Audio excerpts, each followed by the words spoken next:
Boys and girls, fans of the fight game, it's just that time again. We got another fight night card. This time, it's a London card, so you know it's going to be ridiculous. It's stacked like 15, 14 fights, something along those lines. Got an amazing main card. Tons of prospects from the UK.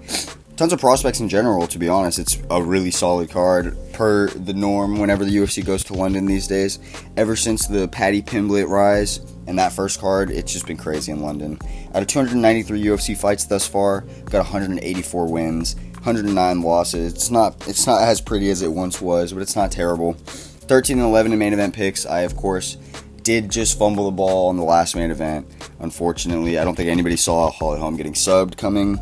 First fight of the night, though, Rafael Filo taking on Daniel Perez. I'm going to be completely honest with you guys.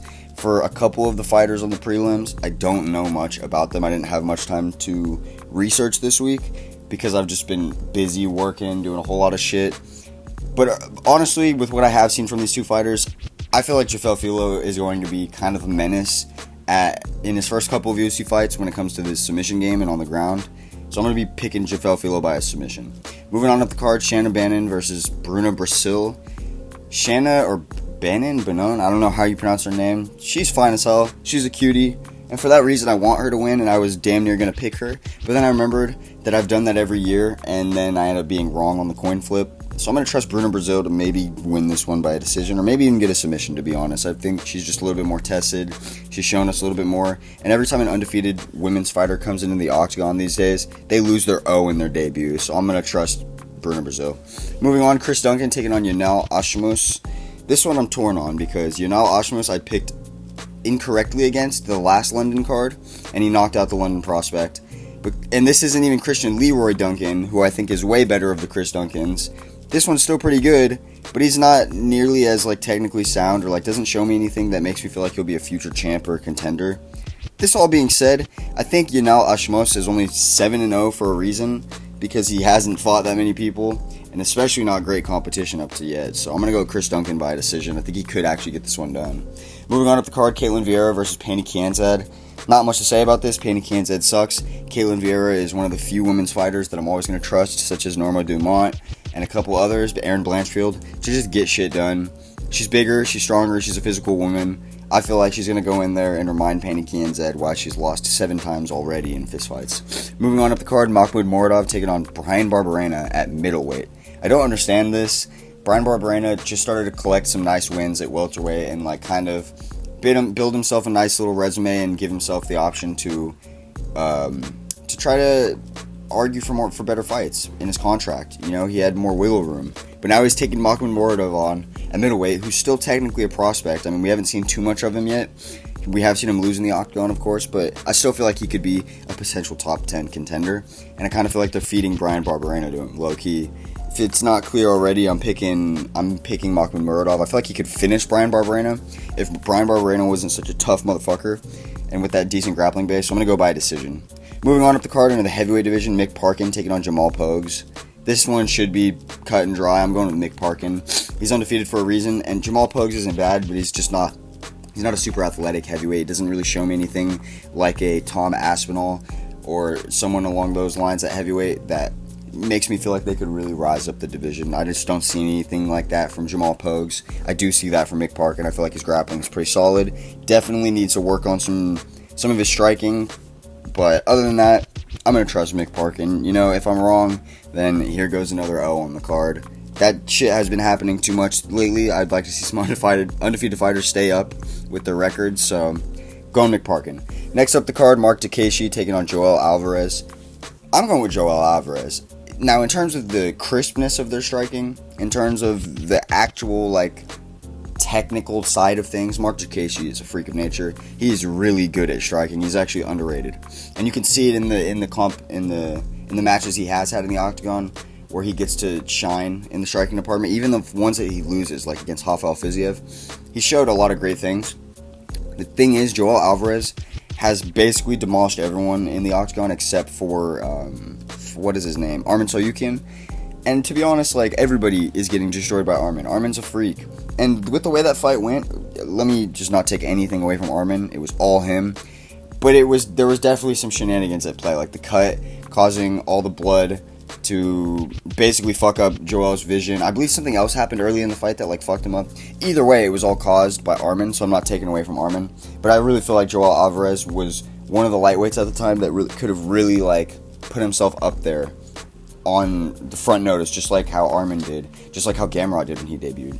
So I gotta go with Joel Alvarez. I feel like against most of the lightweights outside the top 15, he probably shreds them. Now we got Danny Roberts taking on Johnny Parsons. This one is difficult for me to predict because, like I said at the beginning, I don't know much about some of these fighters, and Johnny Parsons is one of them. I do know a lot about Danny Roberts because I've been following his career for the last couple of years.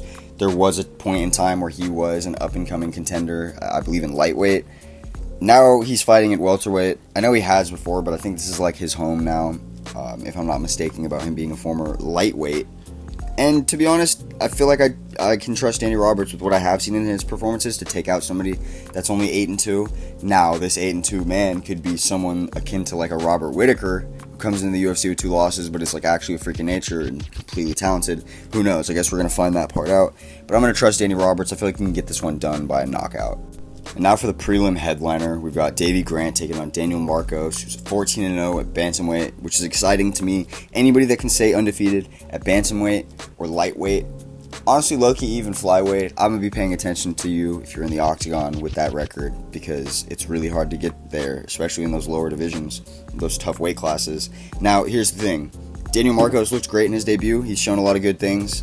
Honestly, great striking, awesome fight IQ. You wouldn't get to that point if you didn't have that. Super tough. I don't think you're nearly as tough as Davey Grant. I guess we'll come to find out. But here's the thing. I feel like a lot of people are counting Davey Grant out because Daniel Marcos has shown to be a nice undefeated prospect that can probably make it at least to the top 15 of bantamweight. But Davey Grant just beat a slick, it's only slightly past his prime Rafael Assunção. Honestly, Rafael Assunção was super underrated at the time, even towards the end of his career, and he was still looking really good. And he was actually losing that fight pretty soundly to Rafael until he chased down a finish and wrapped up a triangle.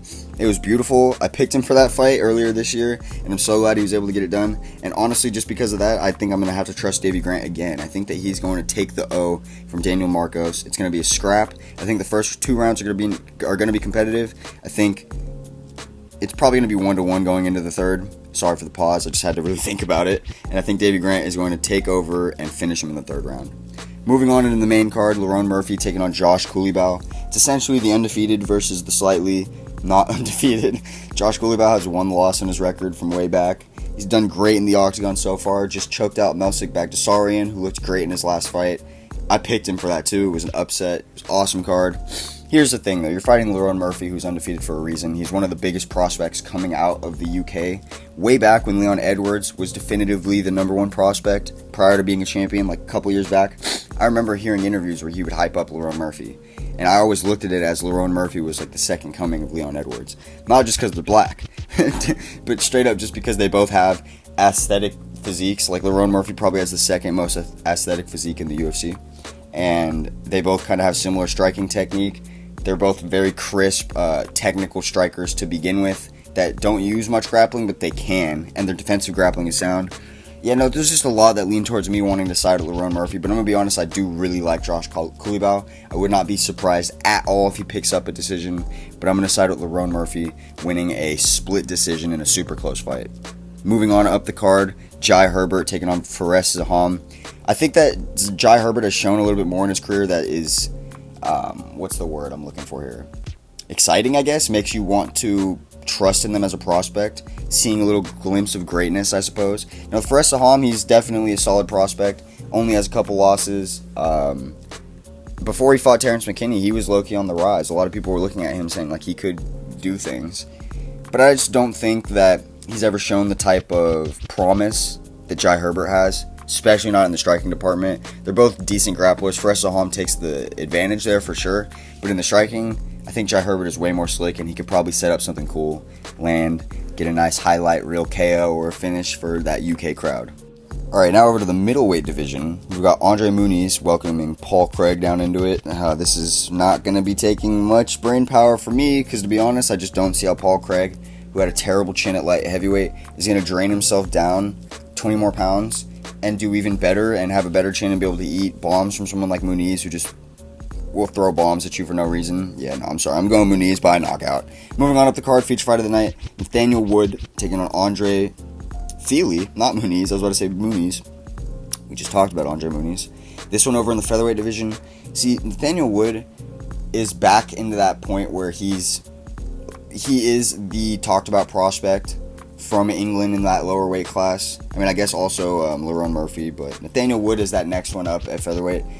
I believe he set a record for something having to do with leg kicks in his last fight. Correct me if I'm wrong, but I just remember he absolutely obliterated his opponent. It was a beautiful performance. One of the better performances on the entire card. Now here's the problem. I love Andre Fili. I actually come from around right where he lives in Sacramento. My family's raised from there. I've always loved the area, so naturally I feel like inclined to want to root for Sacramento fighters. But he makes too many mistakes that will leave him open to somebody like Nathaniel Wood on the feet. Will leave him open to somebody like Nathaniel Wood in the grappling departments. And I feel like Fili is actually a better grappler, but he's just not as physical of a man as Nathaniel Wood. So all it'll take is Nathaniel Wood timing the right moments for those grappling exchanges, and he's going to be coming out on top of them. So that's a problem for Fili. On top of his crisp striking, on top of the fact that he's just a tough motherfucker. Now I could see Fili getting this done and pushing himself back up into the light, and I really want that to happen, I wouldn't lie. But I've got to be real, and I got to go with Nathaniel Wood here. Moving on up the card, Molly McCann taking on Julia Stoliarenko. Man, fuck this fight. Why is it even in the co-main event? I mean, we all know why. We know that Barstool's back in Molly, so now Dana doesn't want to piss off Barstool because they're partners. So he's going to put Molly in a nice spot on this fucking chopped-ass card where she doesn't deserve the co-main event, ruins the flow of the fight, of the whole night of fights. I'm picking Molly McCann. Her opponent could wrap up a sub, a leg lock on the ground. That's the only way I'm seeing her opponent winning. Other than that, I would think Molly McCann should be able to just dismantle this woman, piece her up, get a quick finish, quick night at the office, make the crowd roar. If you don't do that, you're really kind of fumbling the bag. It's been a while since she's fought, and the last time she did, she got manhandled. People need to be hyped about Molly McCann again, as much as they can be. Moving on into the main event of the night. Finally, bruh. Tom Aspinal taking on Marcin Tybura. This is another one where I just feel like it's too obvious. Like, it almost feels like a fight that I've already seen. He's going to obliterate Marcin Tybura easier than he obliterated Sergey Spivak. Sergey Spivak is all around just a better Marcin Tybura, in my opinion. I'm low-key surprised that this fight is even happening because we already know Tom Aspinal is 100% top 3 heavyweight in the world right this minute. But I mean, I guess we do need to see him because the last time we saw him in a card, he was going crazy for 15 seconds before he fucked his leg up. So we need to get hype again. We need the fans to be behind him. I'm going to be honest, so like I said, I think it's just going to be a quicker night at the office. Maybe not quicker. It might take a little bit longer. But it's going to be an even worse of an ass whooping for Marcin Tybura than all of Tom Aspinall's last opponents. I don't know, something about his body type, something about the way he moves, the way he tries to initiate grappling exchanges, the way he throws punches, just leaves him too open. Tom Aspinall's too quick. He's too good. I hope I can get back in the win column with this main event. I'm not going to lie, that's the only thing that's making me happy about having this main event particularly, and not one of the better fights on the card main eventing, or just a better fight for Tom Aspinall, is simply because I think it's going to put my main event win back on the win column. Because it's just such an obvious pick in my opinion. If you follow the sport close enough, you know who's going to win this fight definitively. It's going to be Tom Aspinall. Now, if there is a way for Marcin Tybura to somehow get the upset, I guess it would be from grappling heavy early on, maybe hurting Tom Aspinall and then laying praying. That's the only way I can really see a path to victory for Marcin Tybura, just because Tom Aspinall is so good everywhere. Like, he was a grappler at first, then he became a boxer because he realized how quick and athletic he is. Now he's just kind of like a mixed martial arts menace. Haven't seen him in a minute, so I'm really hoping that he comes back here, lights the flames, the fire, brings it back up, makes some people hype out Tom again. Let's get heavyweight talked about, because John Jones is back, Stipe's fighting again. We got a lot in the mix over at heavyweight. We got Jailton Almeida, so, you know, us as fans, we want to see that action, see these top fighters really compete like we're in a tournament. All right, enough rambling. Let's just go watch these fights. I'm not even giving y'all an outro. Have a good one.